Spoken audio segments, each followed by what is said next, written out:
Hey everyone! So, you've polished your resume until it shines, right? But here's the thing. That's only half the battle. It's actually your first written impression, your cover letter and email, that often decides if you even get your foot in the door. Today, we are going to build the blueprint for mastering these so you become the one candidate they absolutely cannot ignore. Okay, I want you to put yourself in the hiring manager's shoes for a second. You've got 100, maybe even more, applications just flooding your inbox. It's just a wall of text. So the big question is, how do you make your application the one that makes them stop scrolling and think, whoa, I need to talk to this person? That's exactly the challenge we're going to tackle right now. See, before you can get to the interview and really wow them, you have to get past these first two big hurdles: submitting your application and then surviving the screening process. And this is where your cover letter and your email become your personal ambassadors. I mean, they're basically your voice when you can't be in the room, so they better be good. They have to be compelling. All right, section 1, your first written impression. And let me tell you, this is where the game is so often won or lost. Before you even get a chance for a handshake, before you can even say hello, your writing is totally under the microscope. Recruiters are judging your professionalism, your attention to detail, and really just whether you're even worth their time for a call. So you have to ask yourself, is my writing opening doors, or is it slamming them shut? So, when you're writing, you basically come to a fork in the road. Over here on the left, you've got the formal, professional approach. And on the right, you've got the super casual tone you'd use with your friends. Now, let's be super clear about this. In this situation, the path on the left isn't just a good idea, it's the only way to go. Seriously, anything else just screams unprofessional and is a fast track to the recycling bin. Okay, let's dive into the main event, the anatomy of a great cover letter. And look, I know what you might be thinking. Another boring chore, right? But let's reframe this. Don't think of it as a chore. Think of it as building a rock-solid case for why you are the perfect person for this job, just one simple piece at a time. So what exactly is a cover letter? Well, at its core, it's pretty simple. Your CV or your resume, it just lists the facts. The what. I did this, I worked here.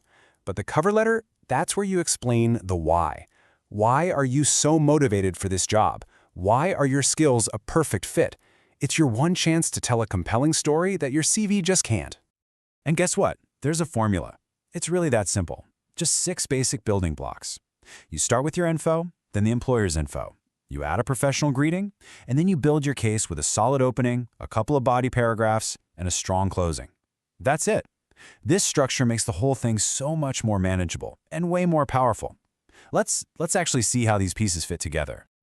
Your opening paragraph has to be this direct. I'm serious. No fluff, no trying to be mysterious. Just get straight to it. State the exact job you want and tell them where you saw the ad.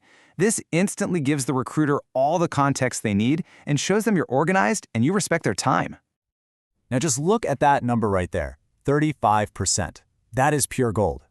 This is the absolute heart of your body paragraphs. You can't just say you're good at something. You have to prove it with hard, measurable evidence. Numbers like that just cut through all the noise and show your real impact in a way that just saying, I'm a hard worker, never ever will. And check this out. This next part is a total game changer. This second body paragraph cleverly shifts the focus from me to you, the company.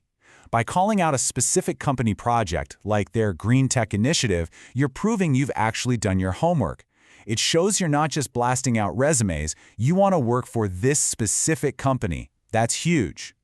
And finally, we bring it home with the closing. This is your call to action. Notice how it's confident, it's clear, it's super professional. You're not just sitting back and hoping they call you. No, you are actively and politely inviting them to take the next step, which is, of course, the interview. Okay, let's switch gears a bit and talk about the other crucial tool in your job hunting toolbox, the professional email. If you think of the cover letter as your big, formal pitch, then the email is kind of like the Swiss Army knife. It's the versatile workhorse you're going to use at every single step of the process. And I mean, just look at how versatile this thing is. You're using it for your first application, for that super important follow-up, for asking questions, for sending a thank you note after the interview, even for accepting or declining the final offer. Getting your professional email skills down is absolutely essential for handling all these critical moments like a pro. The structure here is going to look pretty familiar. It's a lot like a cover letter, just shorter, more concise. But I want you to pay extra close attention to that very first thing, the subject line. Think of this as your email's headline. It's literally what determines if your email gets opened or if it gets sent straight to the trash. It has to be clear, specific, and professional. No exceptions.